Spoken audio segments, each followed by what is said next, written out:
হাসপাতালের মধ্যে অনেক সময় দেখা যায় ডাক্তারগুলা মরে যায়, রোগী বেঁচে যায়, আছে না নাই? এই জন্য মৃত্যুর জন্য সব সময় প্রস্তুত থাকতে হবে। আসার ক্ষেত্রে সিরিয়াল থাকে, বাবা আসবেন, মা আসবেন, দাদা দাদি এগুলো আগে আসবেন, কিন্তু যাওয়ার সময় কোনো সিরিয়াল থাকে না। কখনো মায়ের আগে ছেলে চলে যায়, ছেলের আগে মা চলে যায়, স্ত্রীর আগে স্বামী চলে যায়, ঠিক কিনা বলেন? এই দুনিয়া থাকার জায়গা নয়। কবরস্থানের মধ্যে গিয়ে দেখেন আপনার দাদা শুয়ে আছে, আপনার মা আছে, আপনার মুরব্বীরা আছে, একদিন আপনিও কিন্তু কবরস্থানে যাবেন। এই জন্য তারাই চালাক, এই ঘরের মধ্যে বসে বসে যারা জীবন কাটিয়ে দিতে সুযোগ পাচ্ছেন না, এদের জন্য আফসোস হলো, হয়তো তোমার জন্য আজকে রাতটাই তোমার জন্য শেষ রাত। এই জন্য এই মাহফিলকে শেষ মাহফিল মনে করে আপনারা তেলাওয়াত করবেন। যদি মরে যান, এই মাহফিলের উসিলায় আল্লাহ আপনাকে জান্নাত দান করবেন। কি বলক শুনব না মোরা সুন্নিরানো। আমরা নবীর জন্য জীবন দিতে চাই কিনা?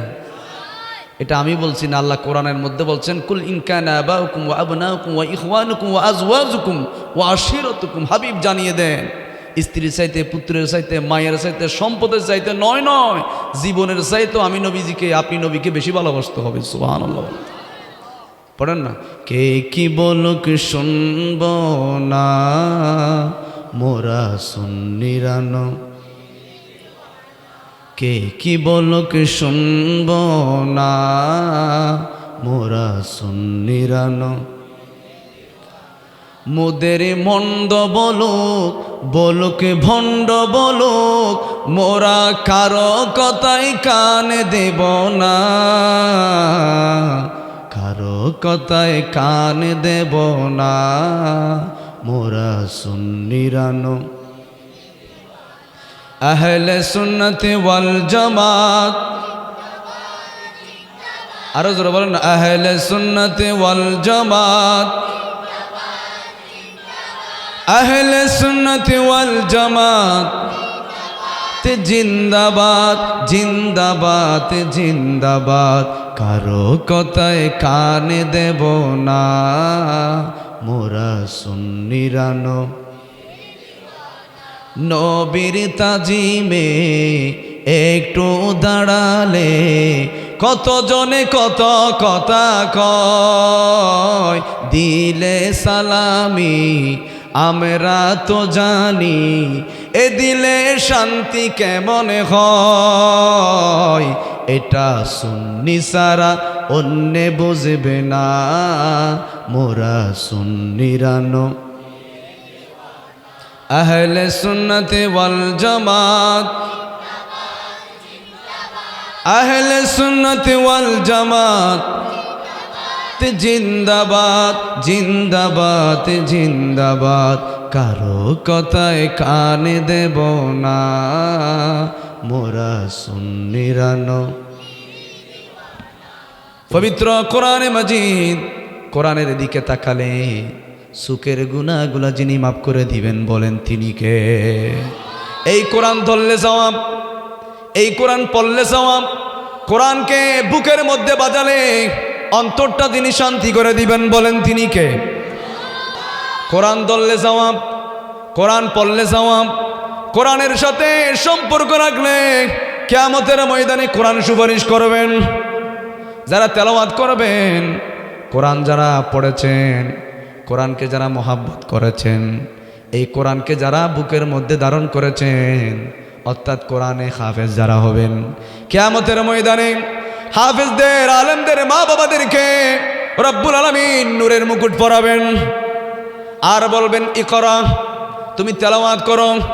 এই কোরআনে পাক থেকে যখন একটা একটা আয়াত তেলাওয়াত করবেন, কিয়ামতের ময়দানে এক একটা বিল্ডিং যিনি তুলবেন, বলেন তিনি কে?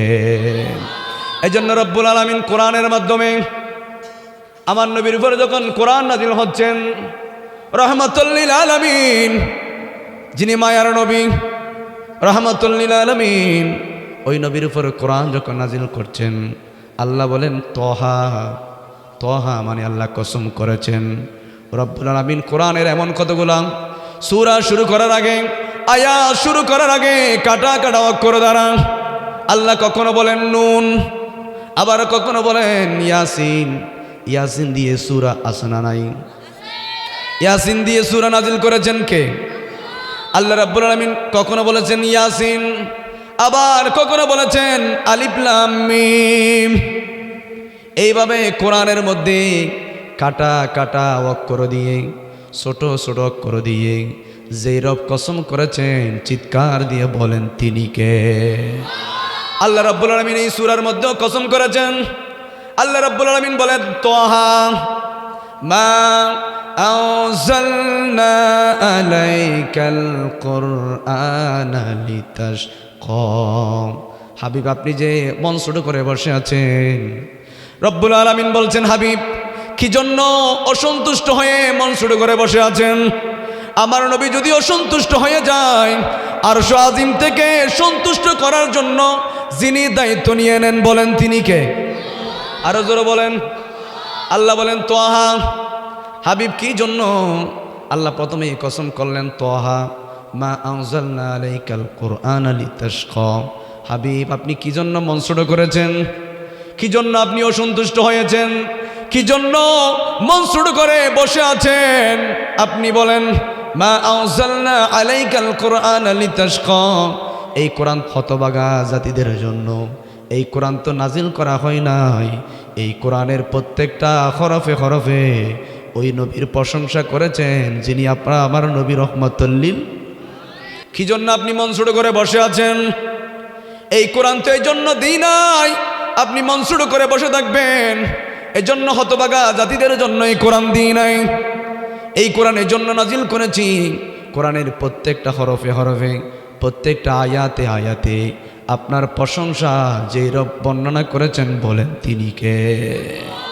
যাদাতুহুম ঈমানা ওয়া আলা রাব্বিহিম ইয়াতাওয়াক্কালুন। এই কোরআন যারা ধরবে, এই কোরআন যারা পড়বে, যাদাতুহুম ঈমানা ওয়া আলা রাব্বিহিম ইয়াতাওয়াক্কালুন, ওই ব্যক্তিদের ঈমান যিনি বানিয়ে দিবেন বলেন তিনি কে? কোরআন পড়লে ঈমান বৃদ্ধি হয়ে যায়। আবার কিছু সংখ্যক মানুষ আছে কোরআন পড়লে কোরআনের দাওয়াত দিয়ে দিয়ে ঈমান গোমরাহি করে ফেলে। কিছু সংখ্যক মানুষ আছে কোরআনের আওয়াজ তাদের কানের মধ্যে যায়, কিন্তু হেদায়েত তাদের কলবের মধ্যে যিনি রাখেন নাই বলেন তিনি কে? এই জন্য সিনারি হবে দুইটা। এক শ্রেণীর মানুষ আছে কোরআন শুনলে যাদাতুহুম ঈমানা ওয়া আলা রাব্বিহিম ইয়াতাওয়াক্কালুন। এক শ্রেণীর মানুষ আছে কোরআন শুনলে ঈমান বৃদ্ধি করে দেন কে? আল্লাহ বলেন ঈমান বৃদ্ধি হয়ে যায়। যাদাতুহুম ঈমানা ওয়া আলা রাব্বিহিম ইয়াতাওয়াক্কালুন। কোরআন শুনলে ঈমান বৃদ্ধি হয়ে যায়। আমার ভাই বলছিল যে মসজিদ চলে গিয়েছিল, আমার এই মসজিদ চলে যাওয়াতে আমার বরাবর 20টা মসজিদ আছে, 20টা 18 থেকে 20টা কিনলে গিয়ে দে এখন তোমরা যে মসজিদের মিম্বরত খোঁজ দেরি, তোমরা যে কেউ প্রতিবাদ করতেছো না টাকা 20 টাকার নোটের মধ্যে যে মন্দিরের ছবি দেওয়া হয়েছে, এটা যদি হাসিনার আমলে দেওয়া হতো তাহলে তো হাসিনাকে মারতে মারতে ইন্ডিয়া পাঠাই দিতেন। তো তোমরা না তৌহিদি জনতা, তোমাদের আওয়াজ নেই কেন?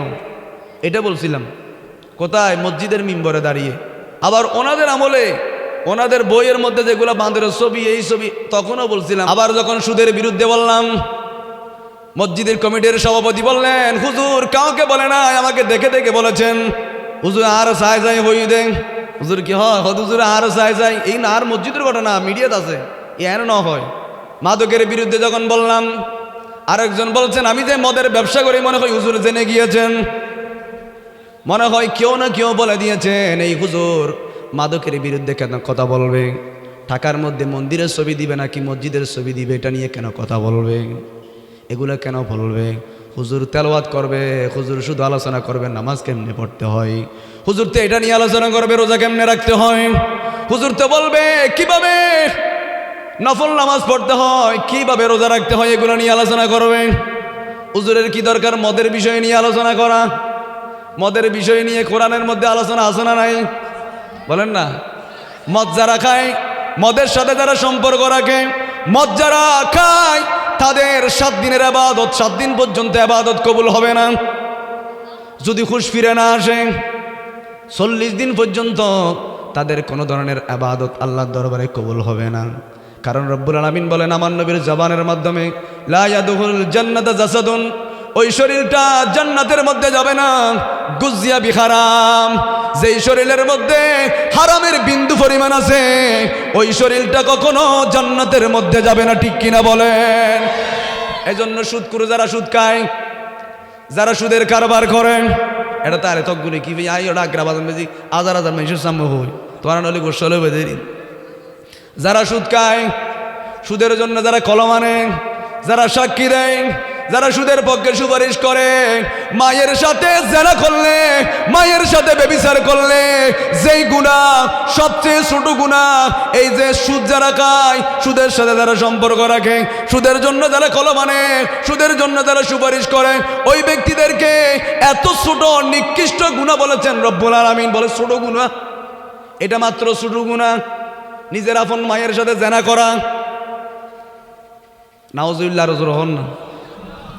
বড় গুনাহ কোনটা? আল্লাহ রাব্বুল আলামিন বলেন তুই সুদ খাস নাই, সরাসরি আমি আল্লাহর সাথে যুদ্ধের ঘোষণা দিয়েছিস। তুই সুদ খাস নাই, আমি আল্লাহর সাথে তুই সরাসরি যুদ্ধের ঘোষণা দিয়েছিস।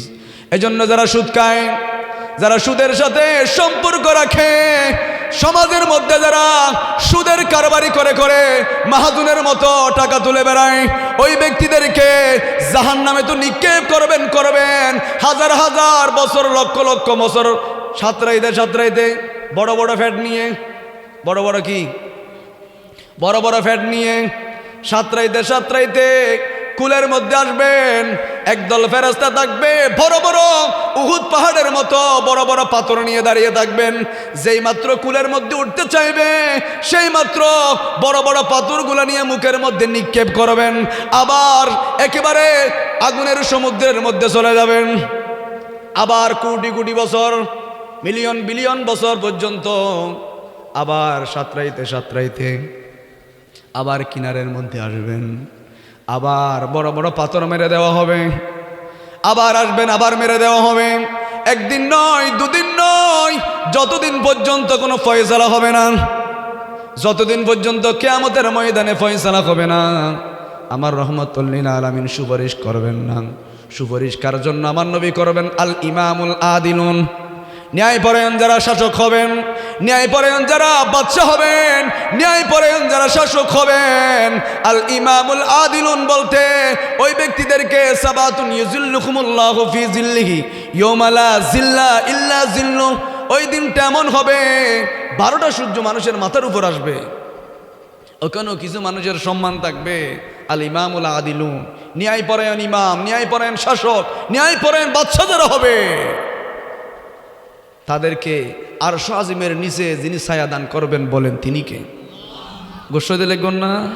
এই যে সরি কে গেলান রে, অত হুজুর মনে হয় সুদের ব্যবসাটা জানি গিয়েছেন, নতবা সবাই আমাকে অনেক মহাব্বত করেন। শুধু শুক্রবার দিন ইনসাফ গড়ি গড়ি ফকট দুনো ফকট ফুরে যেতে গুটিয়া তো ইয়ান যার থেকে এই গুই এখন মসজিদের সাথে প্রায় 20 এক খমলে 18-20 কেন তো তারা একদিনও বইতে না পড়ে, ফোনের ফোন মোবাইল বন্ধ নাই, বোঝজনের আরো দি ফেলায়।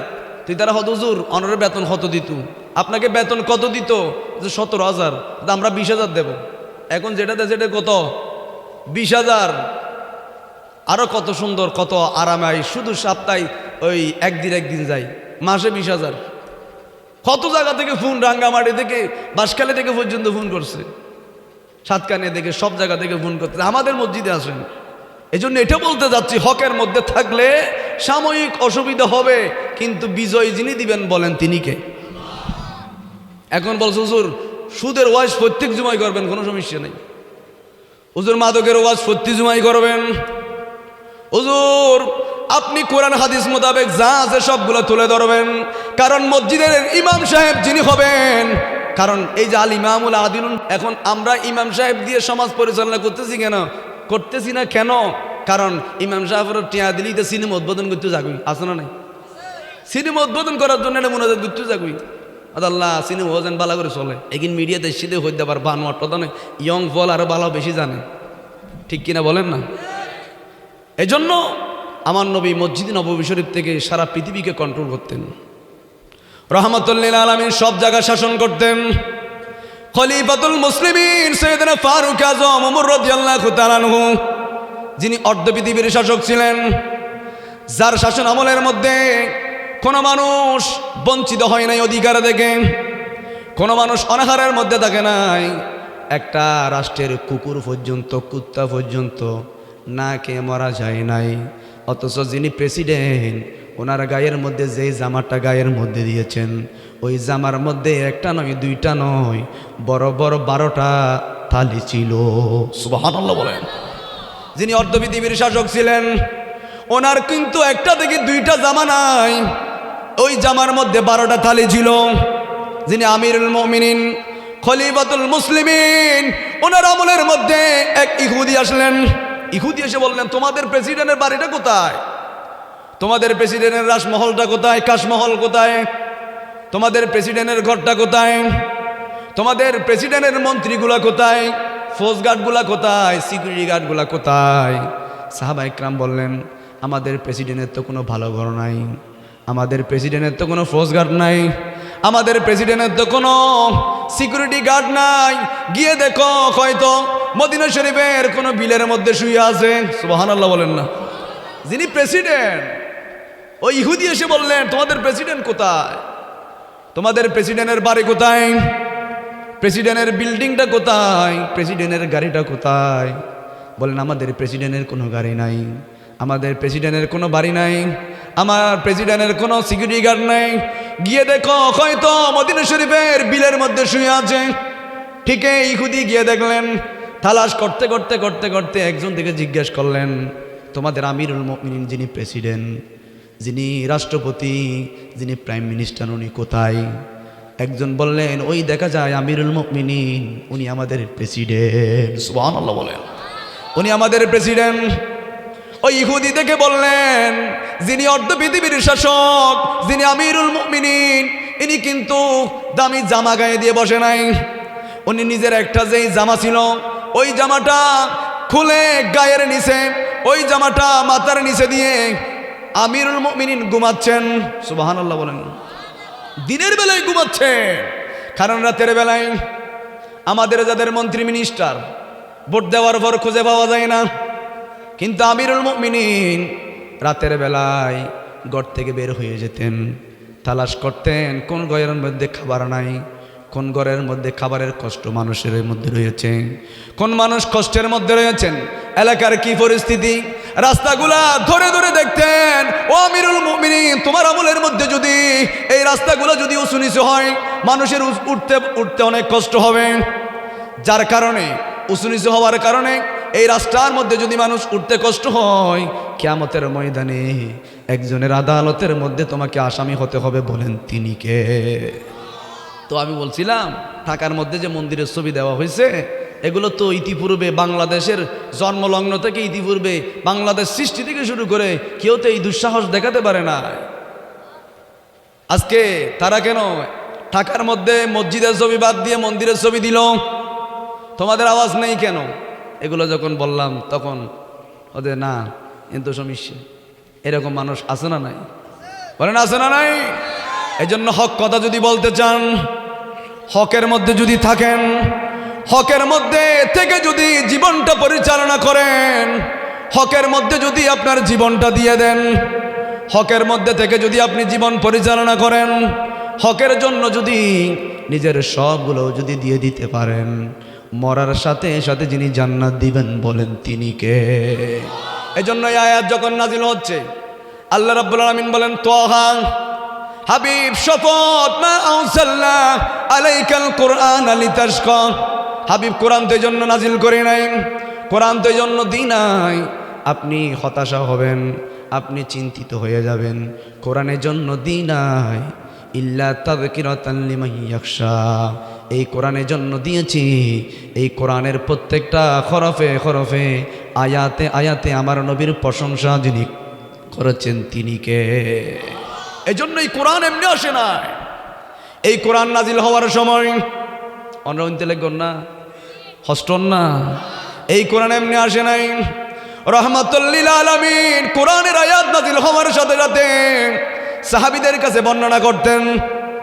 কেউ বলতো গণক, কেউ বলতো জাদুকর, কেউ বলতো মিথ্যুক, কেউ বলতো ম্যাগনেশিয়ান, কেউ বলতো মুহাম্মদের চেহারা দেখা যাবে না। কেউ কেউ জিজ্ঞেস করতো কেন দেখা যাবে না?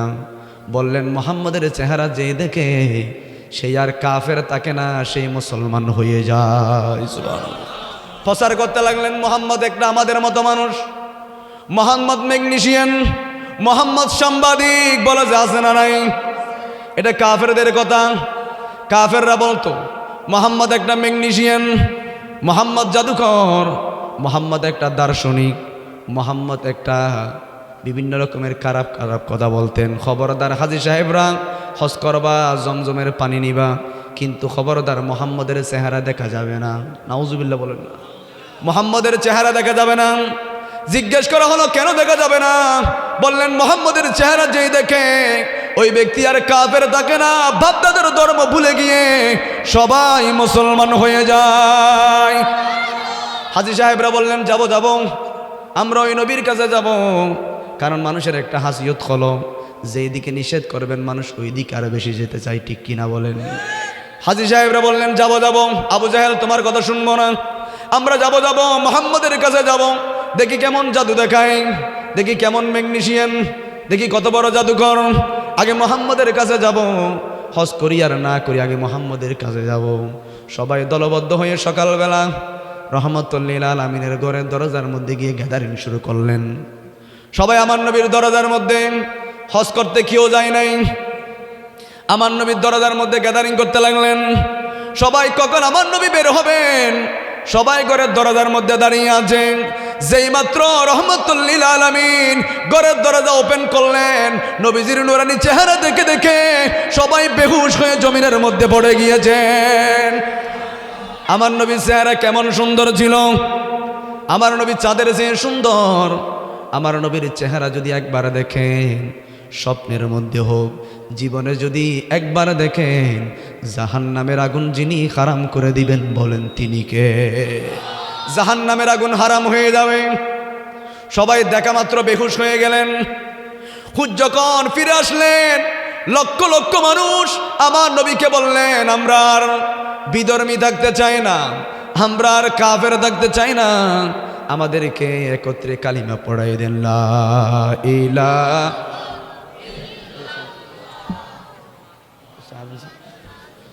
সবাই এসে আবু জাহেলকে বললেন, আবু জাহেল তুমি মিথ্যা কথা বলেছ, তুমি একটা মিথ্যুক, তুমি একটা মিথ্যাবাদী। আমরা দেখেছি মুহাম্মদুর রাসূলুল্লাহ সাল্লাল্লাহু আলাইহি ওয়াসাল্লাম উনি কিন্তু কোনো পাগল মানুষ নয়, উনি কোনো দার্শনিক নয়। আমরা জানি পাগলের চুলগুলা ঠিক থাকে না, পাগল মুখ দিয়ে অনেক দুর্গন্ধ বের হয়, কিন্তু আমরা দেখেছি ওই নবী হাসি দিলে মনে হয় ওনার হাসির মাধ্যমে মুক্তা ঝরতে থাকে। ওনার চেহারা এত সুন্দর। আবু জাহেল তুমি মিথ্যা বলেছ, তুমি বলছো মুহাম্মদ একটা গণক, আসলে কিন্তু কোনো গণক নয়। আমরা বাপদাদার ধর্মগুলা ভুলে গিয়ে ওই মুহাম্মদের হাত ধরে কালিমা পড়ে মুসলমান হয়ে গেলাম। আমার নবীকে খুশি করে দিয়েছেন কে? ওই নবী বলছেন তিন ব্যক্তির দোয়া কখনো ফেরত হয় না। এক নম্বর হলো মজলুমের দোয়া আল্লাহর দরবার থেকে প্রত্যাখ্যিত হয় না, ফেরত যায় না। মজলুম দোয়া করা মাত্র যেই রব কবুল করবেন বলেন তিনি কে? দ্বিতীয় নম্বর হলো মুসাফিরের দোয়া। কোন মুসাফির যদি রব্বুল আলামিনের কাছে দোয়া করেন, ওই দোয়াটা আল্লাহর দরবারে ফেরত হয় না। ওই দোয়াটা সাথে সাথে যিনি কবুল করবেন বলেন তিনি কে? আরেকটা হলো মা বাবার দোয়া। মা বাবা দোয়া করলো কবুল, বদদোয়া করলো কবুল। মা বাবা যদি একটু হাত তুলে ছেলের জন্য দোয়া করে, ওই ছেলেকে আল্লাহর ওলি যিনি বানিয়ে দিবেন বলেন তিনি কে? এক সাহাবী নবীজির দরবারে আসলেন, ইয়া রাসূলুল্লাহ আমার মাও বেঁচে আছে, বাবাও বেঁচে আছে, নবীজি আমি কার সাথে ভালো আচরণ করব? আমার নবী বললেন তোমার মায়ের সাথে। আবার বললেন ইয়া রাসূলুল্লাহ এরপর কার সাথে ভালো আচরণ করব? বললেন তোমার মায়ের সাথে। আবার বললেন নবীজি এরপরে কার সাথে ভালো আচরণ করব? আবার আমার নবী বললেন তোমার মায়ের সাথে। এরপর সাহাবী আবার বললেন নবীজি এরপর কার সাথে ভালো আচরণ করব? আমার নবী চতুর্থবার বললেন তোমার বাবার সাথে। আমার নবী বললেন কারণ তোমার বাবা তোমাকে পেটের মধ্যে জন্মগ্রহণ করে নাই, পেটের মধ্যে রাখে নাই, রেখেছেন তোমার মা। কষ্টের পর কষ্টগুলা তোমার বাবা সহ্য করে নাই, সহ্য করেছেন মা, ঠিক কিনা বলেন? 2 বছর পর্যন্ত তোমার বাবা দুধ খাওয়াই নাই, খাওয়িয়েছেন তোমার মা, ঠিক কিনা বলেন? কষ্টের পর কষ্ট, জ্বালার পর জ্বালা, অনেক ব্যথার পর ব্যথা, পেইনের পর পেইন, বাবা কষ্ট করে নাই, কষ্ট সহ্য করেছেন আমার মা, আপনার মা, ঠিক কিনা বলেন? এজন্য আমার নবী বলেন মা এবং বাবা তোমাদের জন্য জান্নাত, মা এবং বাবা তোমাদের জন্য জাহান্নাম। সাহাবী প্রশ্ন করলেন নবীজি মা জান্নাত হয় আবার জাহান্নাম কেমনে হয়? আমার নবী বলেন জান্নাতের মধ্যে 2টা দরজা থাকবে, এই 2টা দরজা একটা বাবার নামে থাকবে, একটা মায়ের নামে থাকবে। আবার জাহান্নামের মধ্যেও 2টা দরজা থাকবে, একটা দরজা বাবার নামে, একটা মায়ের নামে। এজন্য আমার রহমাতুল লিল আলামিন মসজিদে নববী শরীফের মিম্বরের মধ্যে উঠার সময় আমিন বলেছেন। কেন বলেছেন? বললেন যেই ব্যক্তিরা আমি নবীজির নাম শোনার সাথে সাথে দরুদ পড়বে না, যেই ব্যক্তিরা আমি নবীর উপরে দরুদ পড়বে না, ওই ব্যক্তিরা ধ্বংস হয়ে যাক, আল্লাহ বলেছেন। আমি নবীও আমিন বলেছি। আবার বললেন যে ব্যক্তিরা মা বাবা পাওয়ার পর খেদমত করে জান্নাতটা আদায় করে নিতে পারে নাই, মা বাবার কদমের নিচে জান্নাত যিনি দিয়েছেন বলেন তিনি কে? এই মা বাবা দোয়া করলেও কবুল, বদদোয়া করলেও যিনি কবুল করবেন, চিৎকার দিয়ে বলেন তিনি কে? আল্লাহ বলেন মায়ের দোয়া কবুল, বাবার দোয়া কবুল। আবার মা বাবা যদি কোনো কষ্ট পেয়ে যদি বুলুক্রমে যদি বদদোয়া করে দেয়, সাথে সাথে যেই রব কবুল করবেন বলেন তিনি কে? মা বাবার বদদোয়া কবুল। বনি ইসরায়েলের উম্মতের মধ্যে একটা জুরাইস নামক একজন আল্লাহর ওলি ছিল। মদিনা মদিনা আশিক মুমিনের ঠিকানা, বলুন মদিনা আশিক মুমিনের।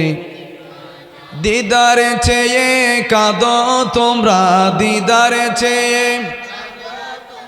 হনা নবীর দিওয়ানা, মদিনা মদিনা মিনের না, বলুন মদিনা আশিক মুমিনের।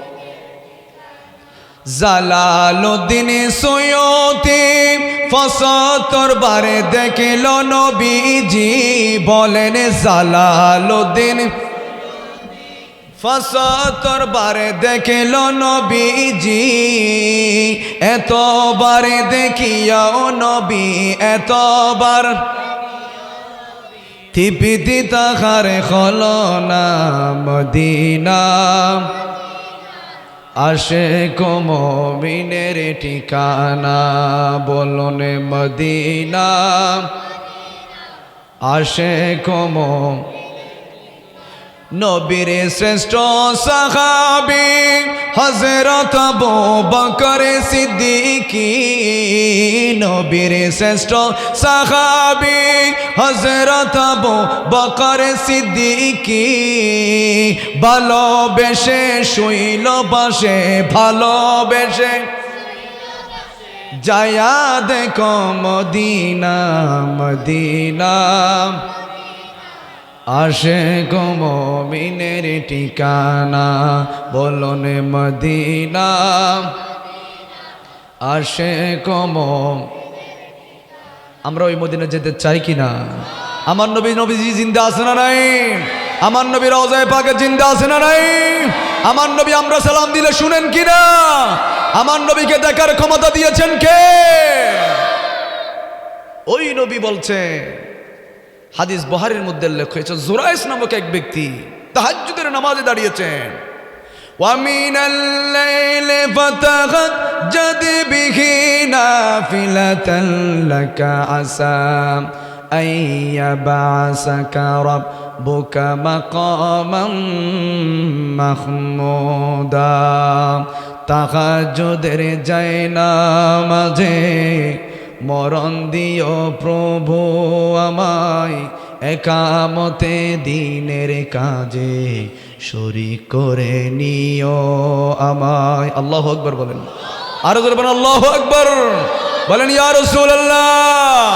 তাহাজ্জুদের নামাজের সময় বললেন আল্লাহর কাছে ফরিয়াদ করবেন, মালিক একদিন তো এই পৃথিবী ছেড়ে চলে যাব, একদিন তো আমার শেষ বিদায় ঘন্টা বাজবে।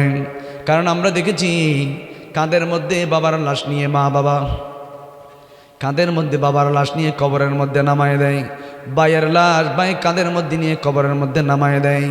সবাইকে একদিন এই পৃথিবী ছেড়ে চলে যেতে হবে, কিন্তু গাড়ি অ্যাক্সিডেন্ট নয়, হঠাৎ মৃত্যু নয়, হার্ট স্ট্রোকের মতো মৃত্যু নয়, তাহাজ্জুদের নামাজ অবস্থায় মৃত্যু আমরা চাই কি না? লাইলাতুল মেরাজের সময়, লাইলাতুল বারাতের সময়, জুমার দিনের মধ্যে যদি ইন্তেকাল হয়, যদি রমজান মাসের মধ্যে যদি আপনার ইন্তেকাল হয়, কবরের আযাব যিনি মাফ করবেন তিনি কে? আপনাকে যিনি জান্নাত দিবেন, চিৎকার দিয়ে বলেন তিনি কে? ওই জুরাইস তাহাজ্জুদের নামাজের মধ্যে দাঁড়ালেন, তাহাজ্জুদের নামাজ পড়তেছেন। তাহাজ্জুদের নামাজ যারা পড়বে তাদের সাথে কানেকশন একজনের সাথে হবেন, বলেন তিনি কে? আল্লাহর সাথে কানেকশন হবে। তাহাজ্জুদের নামাজের মধ্যে দাঁড়ালেন, তাহাজ্জুদের নামাজ পড়তে লাগলেন।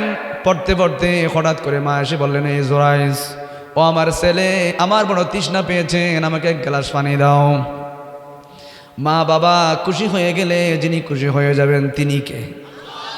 আবার আপনি দেখবেন বাইজিদ বিস্তামি, বাইজিদ বুস্তামি মায়ের জন্য পানির গ্লাস নিয়ে দরজার সামনে দাঁড়িয়েছিলেন, মায়ের শিরের সামনে দাঁড়িয়েছিলেন, মাথার সামনে দাঁড়িয়েছিলেন।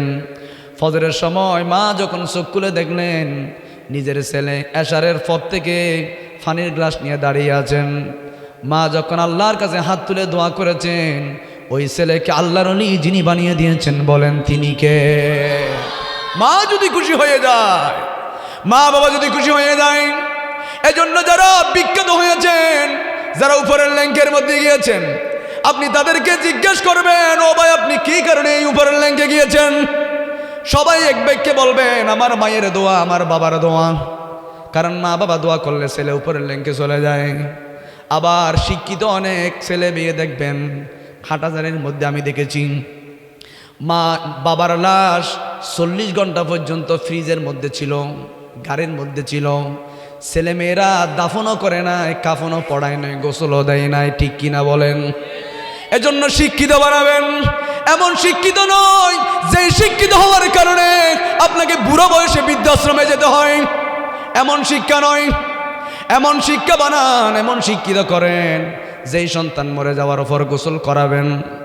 এজন্য আমি বারংবার বলি, এলাকার মধ্যে যারা গরিব মানুষ থাকে, বড় লোকরা বিয়ের সময় সিটির দাওয়াতটা কিন্তু গরিব মানুষদেরকে দেয় না, বড় লোক বেছে বেছে দেয়। আবার গেটের মধ্যে সিডিএটা তালাশ করে আসে না নাই, গরিব মানুষ ঢুকতে পারে না, ঠিক কিনা বলেন?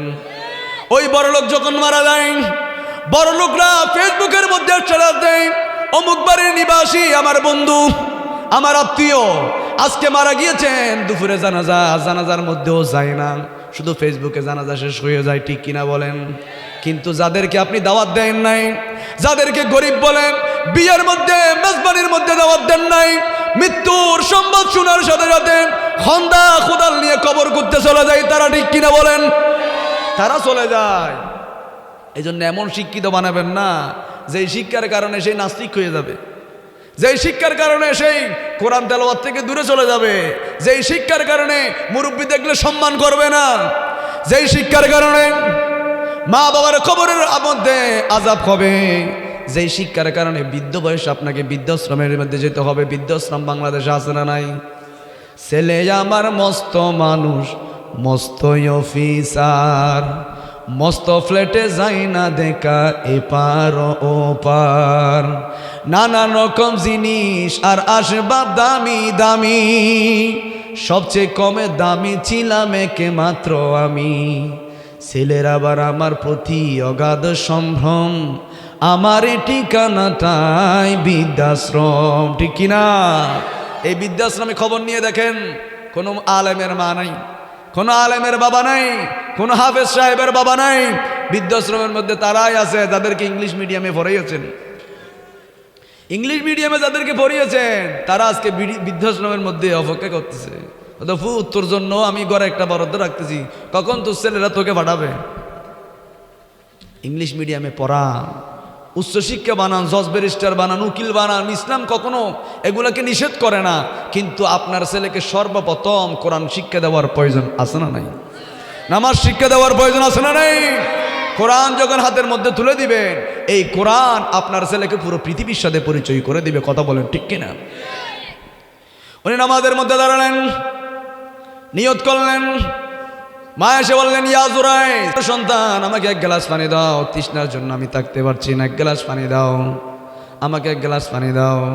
জুরাইজ মনে মনে বললেন, খাই খাই কি করলাম, নামাজের নিয়ত করলাম, এই নামাজ ভেঙে তো পানি দেওয়া যাবে না, আমি দেব একটু নামাজটা একটু শেষ করে নি, 2 রাকাত মাত্র, এখনই শেষ হয়ে যাবে। এই কথা বলে মা আবার ঘুমানোর জন্য চলে গেলেন। নামাজ শেষ হলো, নামাজ শেষে গিয়ে দেখলেন মা ঘুমিয়ে গিয়েছেন। মাকে ঘুম থেকে জাগানো যাবে না। আবার এসে আবার নিয়ত করলেন, আবার তাহাজ্জুদের নামাজের নিয়ত করলেন। তাহাজ্জুদের নামাজের নিয়ত করে আবার রুকু সিজদা করলেন। দাঁড়ানো অবস্থায় মা এসে বললেন, ইয়া জুরাইজ, প্রথমবার বললাম পানি দেওয়ার জন্য, পানি দিলি না, এখন কি তুই আমাকে পানি দিবি না? আমাকে এক গ্লাস পানি দে। উনি বললেন, মনে মনে বললেন, প্রথমবারও নিয়ত বানলাম, মা এসে পানি খুঁজতে লাগলেন, এখনও নিয়ত বানলাম, মা এসে পানি খুঁজতে লাগলেন। কি করব, নামাজ তো ভাঙা যাবে না, দেব পানি, নামাজ শেষ করে দেব। মা এই কথা বলে আবার ঘুমিয়ে গিয়েলেন, ঘুমার জন্য চলে গেলেন। নামাজ শেষ করে দেখলেন, পানি নিয়ে গেলেন, দেখতে পেলেন মা আবার ঘুমিয়ে গিয়েছেন। আবার জুরাইজ এসে নামাজের নিয়ত করলেন, তাহাজ্জুদের নামাজ, তাহাজ্জুদের নামাজের নিয়ত করলেন। আবার মা ঘুম থেকে উঠে আবার ওই জুরাইজের কাছে গিয়ে বললেন, জুরাইজ তুই কি আমাকে পানি দিবি না? প্রথমবার পানির জন্য চাইলাম, তুই পানি দিলি না, দ্বিতীয়বার চাইলাম, তুই পানি দিলি না। জুরাইজ 3বার বললাম, তুই কি আমাকে পানি দিবি না? তোকে আমি বদদোয়া করতেছি, একটা বেশ্যা মহিলার ফিতনায় না ফেলে আল্লাহ আমার এই জুরাইজকে আপনি মৃত্যু দিবেন না। নাউজুবিল্লাহ। মা বদদোয়া করলেন রাগান্বিত হয়ে, রব্বুল আলামিন, প্রথমবার চাইলাম, পানি চাইলাম, আমার ছেলে কিন্তু আমাকে পানি দেয় নাই। দ্বিতীয়বারও পানি চাইলাম, পানি দেয় নাই। ও আল্লাহ, আপনি তো দেখেছেন আল্লাহ, তৃতীয়বার আমি চাইলাম, পানি চাইলাম, আমার ছেলে পানি দেয় নাই। আমি মা আমার ছেলের জন্য বদদোয়া করতেছি, আল্লাহ আমার এই সন্তানকে একটা বেশ্যা নারীর ফিতনায় না ফেলে আপনি মৃত্যু দিবেন না। ওই দোয়াটা যিনি, ওই বদদোয়াটা যিনি কবুল করেছেন, বলেন তিনি কে? বদদোয়া কবুল, ঠিক আল্লাহর দরবারে কবুল হয়ে গিয়েছেন। একদিন এক বেশ্যা মহিলা জুরাইজের কাছে এসে বললেন, ইয়া জুরাইজ, আসো আমরা দুজন খারাপ কাজ করি।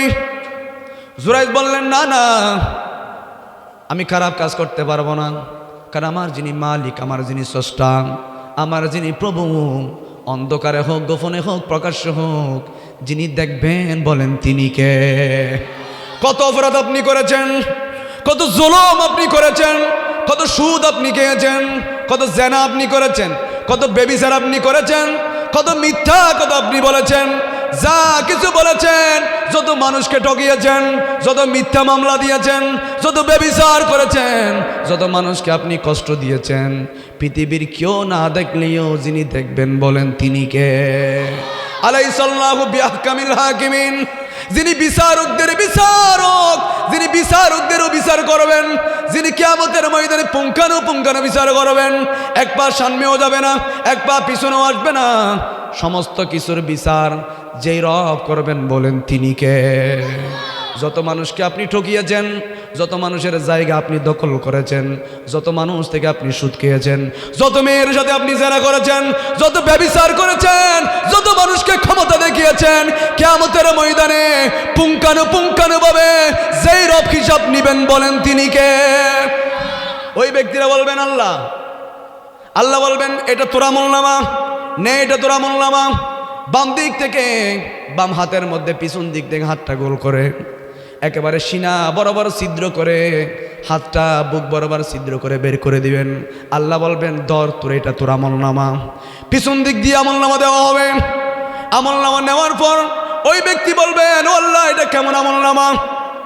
রাতের আঁধারের মধ্যে কেউ দেখে নাই, কাকপক্ষী দেখে নাই, রাতের আঁধারের মধ্যে জেনা করেছিলাম, কেমন আমলনামা? পৃথিবীর কেউ দেখে নাই, পৃথিবীর আদালত থেকে রেহাই পেয়ে গিয়েছি, এটা কেমন আমলনামা? কোন আমলনামার মধ্যে এই জিনিসটা আপনি তুলে দিয়েছেন? জাহান্নামীরা বলবেন, আল্লাহ, এটা কেমন আমলনামা? যে আমলনামার মধ্যে মিথ্যা সাক্ষী দিয়েছিলাম, এটাও আপনি তুলে দিয়েছেন। নামাজ পড়ি নাই, রোজা রাখি নাই, রমজান মাসের মধ্যে রোজা না রেখে হিন্দু হোটেলের মধ্যে খায়, এমন মানুষ আছে না নাই? এটা কেমন আমলনামা? ওই ব্যক্তি বলবেন, কিয়ামতের ময়দানে দুনিয়ার মধ্যে কত ধরনের মিথ্যা কথা বললাম, দুনিয়ায় কত মিথ্যা সাক্ষী দিলাম, দুনিয়ায় কত ধরনের মানুষের জায়গা দখল করলাম, আজকে কিয়ামতের ময়দানে একটা গায়ের জোরে একটা কথা বলে দেখি, একটা মিথ্যা কথা বলে দেখি। উনি বলবেন, রব্বুল আলামিন যে আমলনামা আমার হাতের মধ্যে দিয়েছেন, এটা কিন্তু আমার আমলনামা নয়, এটা আমার আমলনামা নয়। আল্লাহ আপনার ফেরেশতারা ভুল করে অন্যজনের আমলনামা আমার হাতের মধ্যে দিয়ে ফেলেছে।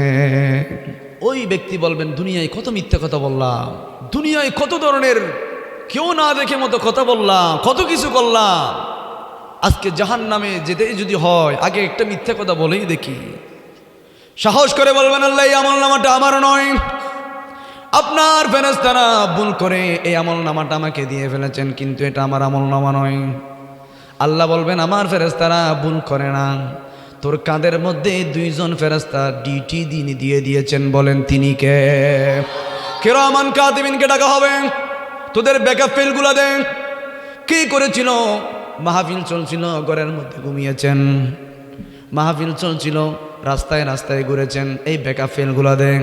মাকে ভাত দেয় নাই, বাবাকে ভাত দেয় নাই, ব্যাকআপ ফেলগুলা দেন। টেলিভিশন দেখেছিল, বোর্ডের নামে মেয়েদেরকে রাস্তায় রাস্তায় নামিয়েছিল, তার বউয়ের খবর নেই। বোর্ডের নামে রাস্তায় রাস্তায় মেয়েদেরকে নামিয়ে দিয়েছেন, তার বউয়ের পর্দা কোথায়? পর্দা শুধু মুখ ঢাকা নয়, মেয়েরা পুরুষ কথা শুনে এই ধরনের কথা বলতে পারবে না, মেয়েদের কণ্ঠস্বরূপ পর্দা যিনি দিয়েছেন, বলেন তিনি কে? তোর বউকে রাস্তায় ছেড়ে দিয়েছিলি কেন? তোর বউয়ের পর্দা কোথায়? ডাক, তোর বউয়ের পর্দা কোথায়? ব্যাকআপ ফেলগুলা বের করে দেওয়া হবে। আপনারা মনে কষ্ট নেবেন না, যা বলছি কোরআন থেকে বলছি। আল্লাহ বলবেন, তোর বউয়ের পর্দা কোথায়? এই জন্য মেয়েরা যখন ছোট অবস্থায় অপরাধ করবে, বিয়ের আগে যখন অপরাধ করবে, বড় ভাই যারা হবেন কিয়ামতের ময়দানে পার পেতে পারবেন না। বাবা যারা হবেন, মেয়ে যদি মার্কেটের মধ্যে যায়, মেয়ে যদি পাড়ায় পাড়ায় গিয়ে যদি এই ধরনের ফসারানা চালায়, এই ধরনের যদি জান্নাতের টিকিট বিক্রি করেন, তখন যারা বাবা হবেন তাদেরকে কিয়ামতের ময়দানে যিনি হিসাব নেবেন, বলেন তিনি কে? যারা মা হবেন তাদেরকে জিজ্ঞাসা করা হবে, তোর মেয়ে কোথায় গিয়েছিল? রাতের 12টা বাজে, তোর মেয়ে ঘরের মধ্যে আসে নাই কেন? পর্দা করে নাই কেন? কারণ পর্দা করাকে যিনি ফরজ করে দিয়েছেন তিনি কে? ওয়াকারনা ফি বুয়ুতিকুন্না ওয়ালা তাবাররাজনা তাবাররুজাল জাহিলিয়াতিল ওলা। হাবিব জানিয়ে দেন, জাহিলি যুগের মেয়েরা কিন্তু ধ্বংস হয়েছিল একটাই কারণ, বাজারে যেত, মার্কেটে যেত, স্বামীর কথা শুনতো না, যার কারণে তাদেরকে যিনি ধ্বংস করেছেন, বলেন তিনি কে? জিজ্ঞেস করা হবে, তোমার মেয়ে পর্দা করে নাই কেন? তোমার বউ মার্কেটের মধ্যে গিয়েছে কেন? এগুলার হিসাব দাও। উনি বলবে, আল্লাহ, এগুলো আমার নয়। কিরামান কাতিবিনকে ডাকা হবে, ব্যাকআপ ফেল দেন, ভিডিও সারি দেন। দেখা যায় সুদ খায়, টেবিলের নিচে টাকা নেই, এটাও দেখা যায়। ওমা, এটাও দেখা যায়। রাতের বেলায় লাইটের অন্ধকারে, কোনো কারেন্ট নাই, বিদ্যুৎ নাই, রাতের অন্ধকারের মধ্যে জলজন্ত মানুষকে জবাই করে টুকরা টুকরা করে করে সমুদ্রের মধ্যে মাছকে খাওয়িয়েছিল, কেউ দেখে নাই, কাকপক্ষী দেখে নাই। এটাও কিরামান কাতিবিনের ব্যাকআপ ফেলের মধ্যে, ভিডিওর মধ্যে যিনি ধারণ করে রেখেছেন, বলেন তিনি কে? বলবেন, আল্লাহ, এটা আমার নয়, আল্লাহ, এটা আমার নয়। আল্লাহ বলবেন, লাখ, আরো আছে, আরো আছে বান্দা, তোর এই আঙ্গুলগুলা দেন। এই আঙ্গুলগুলার মধ্যে রব্বুল আলামিন আমাদের ফিঙ্গার প্রিন্টগুলা, সারা পৃথিবীর মধ্যে 200 কোটি মুসলমান, অসংখ্য বিধর্মী সহ প্রত্যেক মুসলমান, প্রত্যেক বিধর্মী কারো আঙ্গুলের ছাপের সাথে কারো আঙ্গুলের ছাপ মিলে না, ঠিক কিনা বলেন? আপনি সাইন নকল করতে পারবেন, আপনি বিভিন্ন ধরনের সাইন নকল করতে পারবেন, কিন্তু এই ফিঙ্গারপ্রিন্টগুলা সারা ওয়ার্ল্ডের মধ্যে যত মানুষ আছে, যত মানুষ মারা গিয়েছেন, যত মানুষ আসবে, কারো হাতের সাথে কারো ফিঙ্গারপ্রিন্টের সাথে কোনো মিল নাই। যিনি স্ট্রাকচার দিয়ে বানিয়েছেন, চিৎকার দিয়ে বলেন তিনি কে? উনি ওই রব যিনি আপনাকে দুইটা চোখ দিয়েছেন। একটু চিন্তা করে দেখেন, চোখগুলো যদি সামনে না দিয়ে যদি একটা পিছনে একটা সামনে দেওয়া হতো, কত বিশ্রী না লাগতো। এই নাকটা যদি এই জায়গার মধ্যে না দিয়ে যদি কানের উপরে দেওয়া হতো, কত বিশ্রী লাগতো, মানুষ দেখে ভয় পাইতো, ঠিক কিনা বলেন? এই কানগুলা যদি ফেসানো না দিয়ে বিভিন্ন জায়গার মধ্যে যদি নাভির নিচে দেওয়া হতো, কেমন হতো? যে রব এত সুন্দর স্ট্রাকচার দিয়েছেন, এত সুন্দর আকৃতি বানিয়েছেন, আল্লাহ বলেন পৃথিবীর মধ্যে আমি যা বানালাম কোনো কিছু আমার নিজের হাতে বানাই নাই, কোন বলার সাথে সাথে হয়ে গিয়েছেন। কিন্তু কেবলমাত্র একমাত্র মানুষকে যেই জায়গায় যেই জিনিস প্রয়োজন, এত সুন্দর স্ট্রাকচার, এত সুন্দর আকৃতি, এত সুন্দর বৈশিষ্ট্য, এত সুন্দর কপাল, এত সুন্দর চোখ, এত সুন্দর নাক, এত সুন্দর মুখ, যে রব বানিয়েছেন, চিৎকার দিয়ে বলেন তিনি কে? এগুলার শুকরিয়া আদায় করলে, কিয়ামত পর্যন্ত আদায় করলে শেষ হবে? যার চোখ নাই সেই জানে চোখ না থাকলে কি অবস্থা হবে। চোখ না থাকা অবস্থায় সেই পুরো পৃথিবী দেখতে পাচ্ছে না। কথা বলেন ঠিক কিনা? আল্লাহ বলবেন তোর ফিঙ্গারপ্রিন্ট দেন। এই ফিঙ্গারপ্রিন্ট শুধু মানুষের সাথে মিলবে না এমনটা কিন্তু নয়। এক হাতের ফিঙ্গারপ্রিন্ট আর এক হাতের সাথে মিলে না, ঠিক কিনা বলেন? এক হাতের আরেক হাতের সাথে মিলে না। উনি আবার বলবেন আল্লাহ এগুলো আমার নয়। আল্লাহ মনে হয় ভুল হচ্ছে। আল্লাহ রাব্বুল আলামিন আবার গলার নিচ থেকে সিম কার্ডের মতো একটা জিনিস বের করবেন, মুখ ফুঙ্কানো ভাবে সবগুলা মিলে যায়, মিথ্যা বলার কোনো অবকাশ নাই। এই জন্য দুনিয়াটা ইমানদারের জন্য জিয়ালখানা। এই দুনিয়ার মধ্যে ইমানদাররা লাঞ্ছিত হবে, ইমানদাররা বঞ্চিত হবে, ইমানদাররা অপমানিত হবে হকের মধ্যে থাকার কারণে। কিন্তু ইমানদারদেরকে কিয়ামতের ময়দানে সবার উপরে সম্মান যিনি দিবেন, বলেন তিনি কে? ওই জুরাইস মা বদদুয়া করে ফেললেন, আল্লাহ আমার ছেলেকে বেশ্যা মহিলার ফিতনায় না ফেলে মৃত্যু দিয়েন না। কবুল করছেন কে? আমার মা বোন যারা শুনছেন, কথাগুলো কানের মধ্যে ঢুকাই নেন। আপনি মেয়েদ অনুষ্ঠানের সময় কি করেছেন? বিয়ের নাম দিয়ে কি করেছেন? মেয়েদ অনুষ্ঠানে কি করেছেন? আপনি বিউটি পার্লারের মধ্যে গিয়ে কি করেছেন? অথচ আমার নবী বললেন যে সমস্ত মহিলারা বিউটি পার্লারের মধ্যে গিয়ে ব্রু ফ্লাগ করে, এই ব্রুগুলা ফ্লাগ করে, তাদের উপর আল্লাহর লানত, আমি নবীর লানত। কারণ এখন বিজ্ঞানীরা বলছেন যারা ব্রু ফ্ল্যাগ করে, এখানে কতগুলো ক্যাশ আছে, এগুলো যদি কাটা পড়ে হয়তো মেয়েটা পাগল হয়ে যাবে, নতবা সেই সাথে সাথে স্ট্রোক করে মারা যাবে। আমার নবী বলছেন। আবার ছেলেদের ব্যাপারে বলা হচ্ছে, ছেলেরা তোমরা কাপড় পরবে গিরের উপরে, টাকনুর উপরে কাপড় পরবে, মেয়েরা পরবে টাকনুর নিচে। ছেলেদেরকে বলছে তোমরা উপরে পরো, মেয়েদেরকে বলছে তোমরা দেখা না যায় মতো পরো। কিন্তু এখন ছেলেরা একেবারে মেয়েদের মতো নিচে নিচে নিতে নিতে ফ্যান পর্যন্ত ফাড়িয়ে যায়, আছে না নাই? জোরার ফাল্লাম রাতে ফাড়িয়ে যায়। কিন্তু মেয়েরা নিচে পড়ে না, মেয়েরা উপরে তুলে ট্যাঙ্কটা দেখাইতে যায়, ঠিক কিনা? আর ট্যাঙ্ক ফর্সা দিয়ে শখ না, ঠিক কিনা? আমার নবী বললেন ওটা জাহান্নামে যাবে। এখন বিজ্ঞান বলছেন অবুক মুহাম্মদ রাসূলুল্লাহ সাল্লাল্লাহু আলাইহি ওয়াসাল্লাম উনি তো মিথ্যা কথা বলে না। অবশ্যই কোনো কিন্তু আছে। কেন বলেছেন মেয়েরা নিচে পড়বে, ছেলেরা উপরে পড়বে? কেন বলেছেন? বিজ্ঞানীরা এখন রিসার্চ করে পেলেন যে এই গিরার মধ্যে এখানে প্রচুর পরিমাণ হরমোন আছে, হরমোন। এগুলোর আলো বাতাসের প্রয়োজন। এগুলো যদি ডাকি রাখেন তাহলে অল্প বয়সের মধ্যে হারবাল কোম্পানির সাথে যোগাযোগ করতে হবে, অর্থাৎ যৌন শক্তি কমে যাবে, ঠিক কিনা বলেন? কিল্লা কমে যদি এখন ভাই তুই তো ফ্যান এমনি ঢুকাই এমনি সিঁড়ি ফেল। আমার নবীর হাদিস তো শুনো নাই তুমি, এজন্য তোমার যৌন ক্ষমতা নাই। আমার নবী কিন্তু বলেছেন ছেলেরা কাপড় পরবে উপরে, মেয়েরা পরবে নিচে। এখন ছেলেরা নিচে, মেয়েরা উপরে চলা যায়, আছে না নাই? এই জন্য যৌবন ক্ষমতাও নাই। হারবাল কোম্পানি যাক লাইট অনেক হয়ে যাবে। তো ওই বেশ্যা মহিলা এসে বললেন জুরাইজ দেখো আমি কত সুন্দর, আসো আমরা দুজন খারাপ কাজ করি। জুরাইজ বললেন না না আমি করতে পারবো না, আমি একজনকে ভয় পাই। বলেন তিনি কে? আমি আল্লাহকে ভয় পাই। ওই মহিলা বললেন এখানে আল্লাহ আসলো কোত্থেকে? এখানে কেউ দেখবে না, খাকপক্ষী টের পাবে না, কেউ টের পাবে না, আসো আমরা দুজন খারাপ কাজ করি। জুরাইজ বললেন জীবন দিতে পারবো, তারপরও খারাপ কাজ করবো না, যাও চলে যাও, তুমি ভুল নম্বরে ডায়াল করেছো, এটা কিন্তু আসল নম্বর নয়, ভুল নম্বরে করেছো। ওই মেয়ে বললেন জুরাইজ তুমি আমার সাথে খারাপ কাজ করবে না, তোমাকে আমি দেখে ছাড়বো। বের হয়ে রাখালের সাথে, একটা রাখালের সাথে ওই মেয়েটা জেনা করেছেন।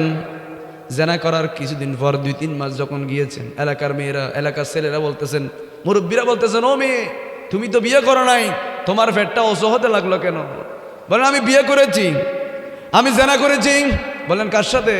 বলেন ওই যে আল্লাহর ওলি জুরাইজের সাথে। এলাকার মানুষ বলতে লাগলো হায় হায়, মনে করছিলাম আল্লাহর ওলি, এখন দেখি ভণ্ড। হাজা সাহেবের নাম দিয়ে ওই আস্তানা বানাই সিজদা করে আছে না নাই? বলেন না, আমরা সুন্নিরা ভণ্ডকেও প্রশ্রয় দিই না, কথা বলেন ঠিক কিনা? কিন্তু আপনি খাজা করিবেন, আমাদের নামে বিয়াদিফি করবেন, হাজা সাহেব গাজা খাই এরকম বলা আছে না নাই? এই মেকি ব্যাং করে মুকুল লাগাই দেয়, ঠাস করে সোয়ার মেরে কিন্তু মাইকে শর্ট করে কিন্তু বক্তা পরি বিয়ে শুধু করে, শুধু মুখ দিয়ে বলছিল যে হাজা গাজা হাই, শুধু ইয়ান খোয়ানোর মার আদি কিমিকে ঈদ পরকি মতো শর্ট করে পরকি দেখ করে বিয়ে শুধু বক্তা। হাজা সাহেবের ক্ষমতা আছে না নাই? দিয়েছেন কে? আরো জোরে বলেন দিয়েছেন কে? যিনি আতায় রসুল, যিনি এন্তেকালের সময় উঠে কপালের মধ্যে উঠে গিয়েছেন হাজা হাবিবুল্লাহ মাতা ফি খুব্বি রসুলিল্লাহ, কপালের মধ্যে আরবি অক্ষর উঠে গিয়েছেন হাজা হাবিবুল্লাহ মাতা ফি খুব্বি রসুলিল্লাহ। যার এন্তেকালের সময় জানাজার মধ্যে 90 লক্ষ মুসলমান উপস্থিত হয়েছেন। সুবহানাল্লাহ বল। আপনার দাওয়াতে কয়জন মুসলমান হয়েছেন? এই জন্য আমরা যারা হক্কানি আল্লাহর ওলি, তাদের ব্যাপারে কখনো কোনো মুসলমান কটূক্তি করতে পারে না, কথা বলেন ঠিক কিনা? হায় হায় উনি তো ভণ্ড, মনে করছিলাম আল্লাহর ওলি, এখন তো দেখি ভণ্ড। সবাই এসে বললেন জুরাইজ আমরা মনে করছিলাম তুমি বড় আল্লাহর ওলি, এখন দেখি তুমি ভণ্ড, তুমি নাকি এই মেয়ের সাথে জেনা করেছো, তোমার জেনার ফসল মেয়ের গর্ভের মধ্যে ছেলে সন্তান এসেছেন। জুরাইজ বললেন না না আমি আল্লাহকে ভয় পাই, জেনা আমি করতে পারবো না, জেনা আমি করি নাই। মেয়ের থেকে জিজ্ঞাসা করা হলো মেয়ে তুমি কি জুরাইজের সাথে জেনা করেছো? মেয়ে বললেন হ্যাঁ জেনা করেছি। এটা কি সত্য কথা না মিথ্যা কথা? আরো জোর বলেন না, মিথ্যা কথা। এখন তো এলাকার মানুষ সত্য মিথ্যা যাচাই করে না। কিছুদিন আগে একজন হিন্দু স্ট্যাটাস দিছে না দিছে, কিন্তু আমাদের হুজুরদেরও ভুল আছে, কারণ এমনভাবে বলে মানে আইন হাতে ধরে নেওয়ার জন্য মানুষকে উৎসাহ করে। আইন আছে না নাই? বাংলাদেশে আইন আছে না নাই? কেউ অপরাধ করলে সরকার তাকে শাস্তি দিবে। হিন্দু ছেলে ফোর্স দিছে কি দিয়ে নাই, বিয়াদিবি করছে কি করেন, এটা আগে প্রমাণিত হতে হবে। কিন্তু আমাদের মুসলমানরা তাকে একেবারে নিয়ে আগুন দিয়ে জ্বালাই দিয়েছেন। ওনারা হনিয়েন কি বালাহাম করি কিনা? কারণ ওর অপরাধ যদি প্রমাণিত হয় তাকে মৃত্যুদণ্ড দেওয়া হোক, এটা আমরাও চাই, কথা বলেন ঠিক কিনা? কিন্তু তাকে এভাবে মব সৃষ্টি করে, এখান থেকে আমি বলতে চাই এই মব সৃষ্টি করে শুধু হিন্দু ছেলেটা মারা যায় নাই, আমাদের ইমাম রইসুদ্দিন ওনাকেও এভাবে মব সৃষ্টি করে সন্ত্রাসীরা মেরেছেন। এই দেশের মধ্যে কুত্তা মারা দিলে কুত্তার বিচার হয় 24 ঘন্টার মধ্যে, দেখেছেন আপনারা। কিন্তু আমার ভাই রইসুদ্দিন ইমাম উনি এন্তেকাল করেছেন, ওনাকে মব সৃষ্টি করে মিথ্যা অপবাদ দিয়ে ওনাকে মারতে মারতে পানি পর্যন্ত দেয় নাই, মেরে বলা হয়েছে। এখনো পর্যন্ত ইমাম রইসুদ্দিনের বিচার এখনো হয় নাই, কথা বলেন ঠিক কিনা? এজন্য এখানে যারা নরম তাদের বিচার নাই, নরমদের এখানে বিচার হবে না, তাদের বিচার করবেন কে? বলেন না কে? আমরা যারা নরম আমরা বিচার দেব আল্লাহ। আপনি তো আছেন হাকামুল হাকিমিন, দেখে আছেন, আপনি বিচারকদের বিচারক, দুনিয়ায় হয় নাই, কি হয়েছে? আমার ইমাম রইসুদ্দিনের বিচার হয় নাই, নুরুল ইসলাম ফারুকের বিচার হয় নাই, শহীদ খালিম লিয়াকতের বিচার হয় নাই, ওনার কুড়িদের বিচার হয় নাই। এজন্য আজকেও দেখলাম বাংলাদেশের একটা জায়গার মধ্যে সত্যবীরের মাজারের মধ্যে রাতের বেলায় মাজার ভেঙে দিয়েছেন। এই মাজারওয়ালারাই এখানে যদি বাবা শাহজালাল না আসতো, আমাদের মাথায় টুপি থাকতো, ওনারা হন না টুপি থাকতো, এটা কি আমার নবী আসছে ইসলাম প্রচার করার জন্য? এখানে কিন্তু আমার নবী আসে নাই, এখানে বাবা শাহজালাল ইসলাম প্রচার করছে, এখানে শাহবরের ইসলাম প্রচার করছে। আজমির শরীফের মধ্যে আমার নবী বলছে, ইয়া গরিবে নামাজ মঈনুদ্দিন, তুমি যে আমি নবীজির রওজায়ে পাক ফারা দিয়ে বসে থাকতে চাচ্ছ, তোমাকে তো এই জন্য করা হয় নাই, তুমি আজমির শরীফ হিন্দুস্তানে চলে যাও। আমার নবী পাঠিয়েছেন, যাওয়ার সাথে সাথে এরকম কাফেররা ঘিরে ফেলেছেন। এই বুড়া মানুষ, এই মুরব্বী এসেছেন, হাজার হাজার মানুষ মুসলমান করতেছে, সবাই ঘিরে ফেললেন।